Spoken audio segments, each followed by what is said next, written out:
El crimen de la katana es uno de los casos más impactantes y escalofriantes de la historia reciente de España. Un doble parricidio y fratricidio que tuvo lugar el 1 de abril de 2000 en Murcia. En esta trágica jornada, José Rabadán Pardo, un joven de solo 16 años, le quitó la vida a su madre, a su padre y a su hermana pequeña utilizando una katana, un arma tradicional japonesa. Este brutal acto de violencia conmocionó a la sociedad española, no solo por la naturaleza del crimen, sino también por el perfil del perpetrador y las circunstancias que lo rodearon. La cobertura mediática del caso fue intensa, alimentando un debate sobre la violencia familiar y la rehabilitación de los menores delincuentes. La historia del crimen de la katana ha dejado una marca indeleble en la conciencia colectiva de España, planteando preguntas difíciles sobre la naturaleza del mal y la capacidad de reinserción social de quienes cometen estos actos atroces.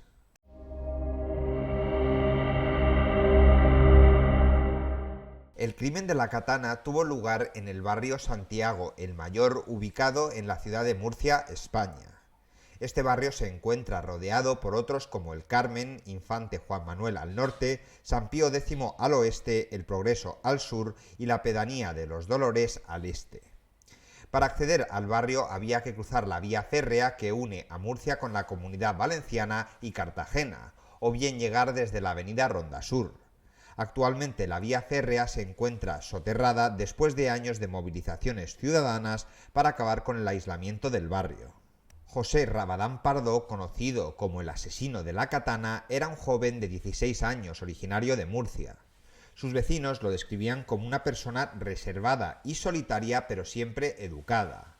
Rabadán tenía una obsesión por las artes marciales y las armas blancas, lo que se evidenció en regalos como un sable de samurái y su asistencia a clases de karate. También tenía cierta obsesión por un videojuego, el Final Fantasy.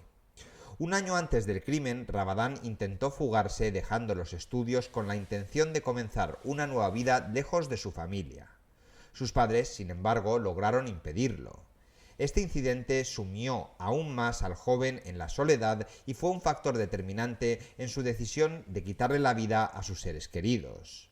Según se cuenta, Rabadán era un chico muy mimado y consentido por sus padres, quienes le rodeaban de caprichos materiales como un ordenador demasiado caro para el sueldo del padre, que era un camionero de profesión. Sin embargo, a pesar de todo lo que deseaba, el adolescente no se sentía a gusto con su familia y necesitaba estar solo.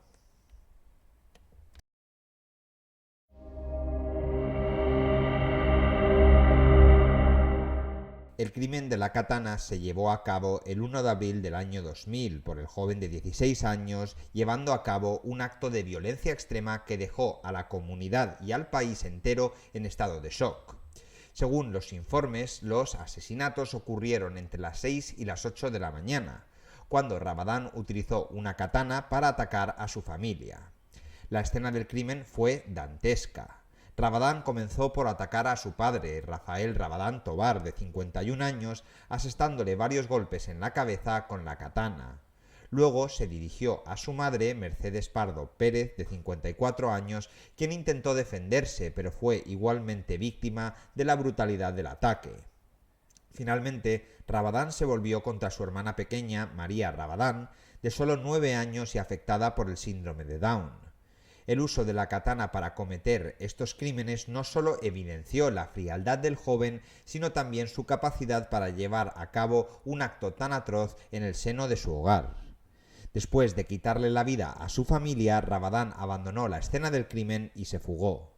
Durante 2 días estuvo escondido en Alicante, donde fue finalmente detenido por la policía en una estación de trenes mientras intentaba huir hacia Barcelona. En el momento de su arresto llevaba ropa ensangrentada y no mostró signos evidentes de arrepentimiento. Tanto su padre como su madre eran conocidos en su comunidad como una pareja trabajadora que había creado a sus hijos con amor y dedicación. Sin embargo, la relación con su hijo mayor había sido tensa, marcada por conflictos relacionados con sus estudios y comportamiento. Rafael era un hombre estricto que esperaba que su hijo tuviera éxito académico y profesional, lo que generó fricciones entre ellos. Por otro lado, su hermana menor era una niña dulce y cariñosa que dependía emocionalmente de su familia. La relación entre ella y José era compleja. Aunque él había mostrado afecto hacia ella en el pasado, también se menciona que su condición especial pudo haber contribuido a una percepción distorsionada por parte de Rabadán sobre lo que significaba ser parte de esa familia. Los ataques fueron sorpresivos y violentos. Los informes forenses revelaron que los golpes infligidos por la katana fueron letales y rápidos. La brutalidad del crimen no solo impactó a los amigos y familiares cercanos, sino que también dejó una marca indeleble en la comunidad local y en toda España. La naturaleza escalofriante del crimen hizo que fuera ampliamente cubierto por los medios de comunicación, lo que llevó a un debate nacional sobre las dinámicas familiares y el comportamiento violento entre los jóvenes. La pregunta sobre cómo un adolescente pudo llegar a cometer tales actos atroces resonó en toda la sociedad española durante muchos años después del evento. A nivel personal, todavía me acuerdo de este crimen y lo mucho que nuestros padres empezaron a preocupar por los videojuegos que andábamos jugando. Muchos programas de televisión de la época popularizaron la idea de que jugar a videojuegos violentos te podía volver una persona violenta.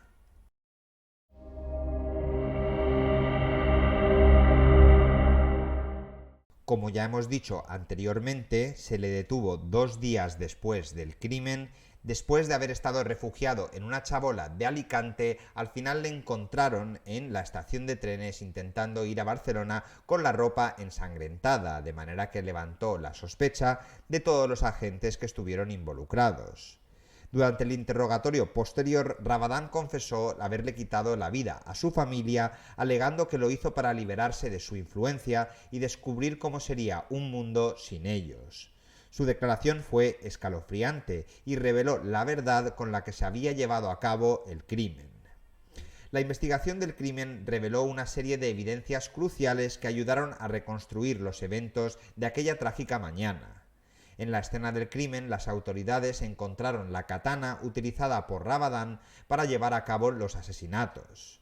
Esta arma no solo era un objeto de colección para el joven, sino que se convirtió en el símbolo del horror que había ocurrido en el hogar familiar. Además de la katana, se recogieron pruebas forenses que incluían manchas de sangre y otros elementos que confirmaron la brutalidad del ataque. Los informes forenses indicaron que las víctimas habían recibido múltiples heridas en la cabeza y en el torso. Las autopsias realizadas posteriormente confirmaron que los ataques habían sido letales y rápidos. La combinación de las evidencias encontradas en la escena del crimen y las declaraciones de Rabadán durante su arresto proporcionaron a las autoridades un panorama claro sobre lo sucedido. La brutalidad del crimen y la naturaleza premeditada del ataque llevaron a un intenso debate sobre la salud mental de Rabadán y su capacidad para ser juzgado como un adulto bajo las leyes españolas.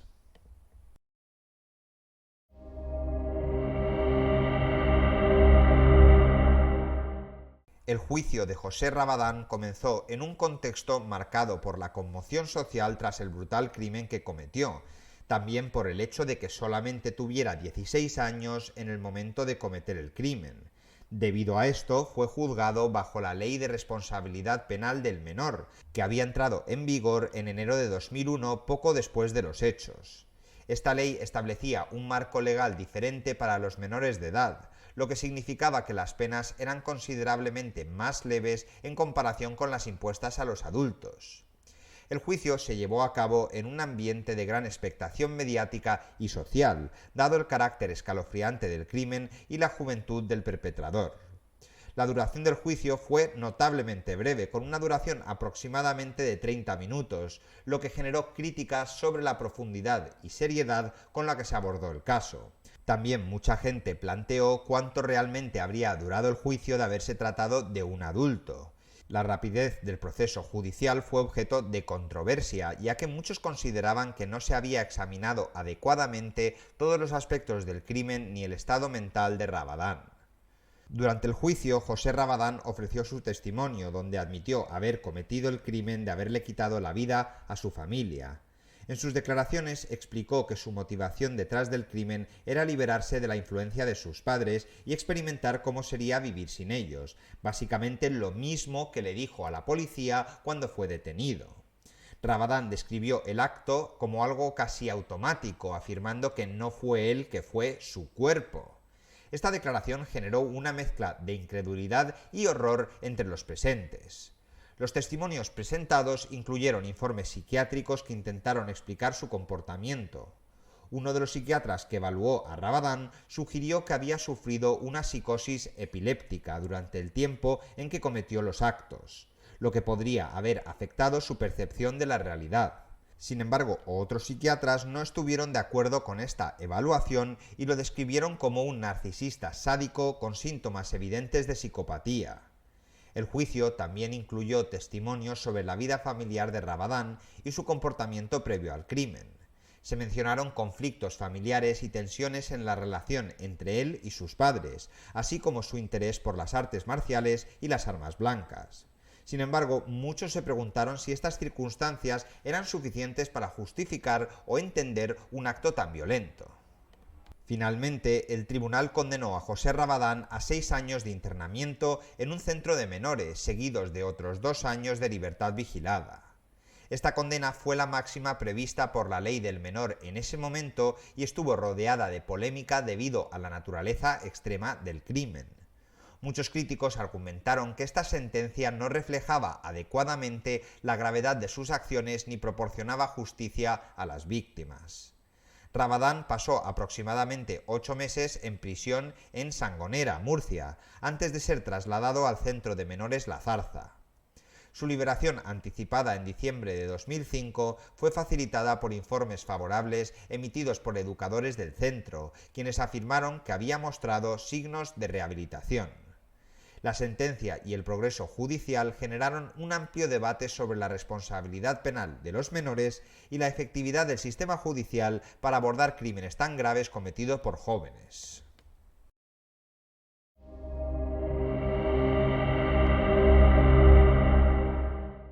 La cobertura mediática fue extensa, con numerosos reportajes y análisis que intentaron desentrañar las motivaciones detrás del crimen. Los medios no solo se centraron en los detalles escalofriantes del asesinato, sino que también exploraron el contexto familiar de Rabadán, así como su perfil psicológico. Este enfoque generó un clima de alarma social, donde muchos comenzaron a cuestionar la seguridad en sus propios hogares y la posibilidad de que un acto tan atroz pudiera ocurrir en una familia aparentemente normal. Además, el caso marcó un punto de inflexión en la percepción pública sobre los menores delincuentes. Mucha gente en la España de entonces se empezó a cuestionar si la sociedad estaba adecuadamente equipada para manejar situaciones donde jóvenes cometen actos de violencia extrema. Este caso se convirtió en un símbolo de las preocupaciones sobre la salud mental de los adolescentes y el impacto de las relaciones familiares disfuncionales, la adicción a los videojuegos y el uso de arma blanca por parte de adolescentes. Muchos críticos argumentaron que el sistema legal no estaba preparado para manejar casos tan graves cometidos por menores y que las penas deberían ser más severas para reflejar la gravedad de los delitos. Este debate sobre la ley del menor se intensificó tras el caso Rabadán, impulsando discusiones sobre posibles reformas legislativas para abordar mejor los crímenes cometidos por menores. El caso también planteó algunas preguntas sobre la rehabilitación y la reinserción social de los menores delincuentes. Algunos expertos en criminología y psicología defendieron que era posible rehabilitar a jóvenes como Rabadán, mientras que otros expresaron escepticismo sobre si alguien era capaz de cometer un acto tan violento y si podría realmente reintegrarse sin representar un riesgo para la sociedad.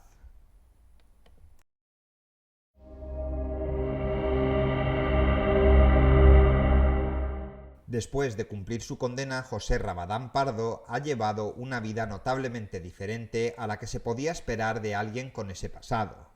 Tras ser liberado en diciembre de 2005, Rabadán fue acogido por la asociación evangélica Nueva Vida, donde comenzó a reconstruir su vida.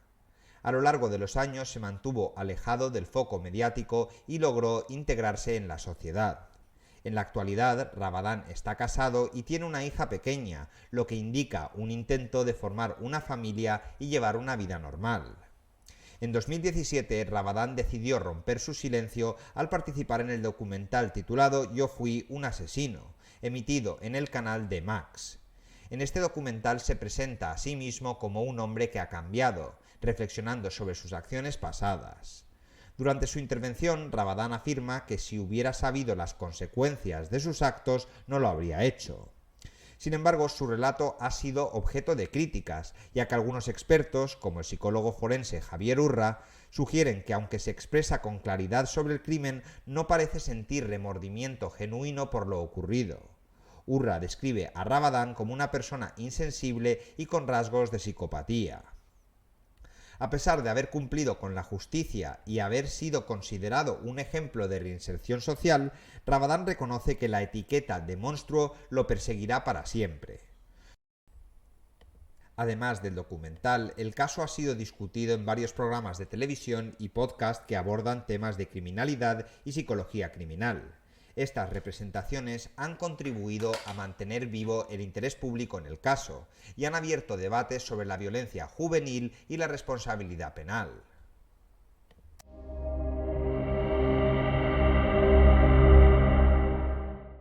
Y aquí concluimos el análisis del caso del crimen de la katana. ¿Vosotros qué pensáis? ¿Es posible para los criminales que cometen crímenes tan atroces reinsertarse en la sociedad? ¿O por otro lado pensáis que esas personas están perturbadas de por vida? Como siempre, os estaré leyendo. No olvidéis suscribiros, darle a like y compartir el vídeo con alguien que penséis que le pueda gustar este tipo de contenido. También podéis echar un vistazo a otros capítulos de otros casos de True Crime en España que os he dejado en la descripción del vídeo. Muchas gracias por estar allí y nos vemos muy pronto en el canal.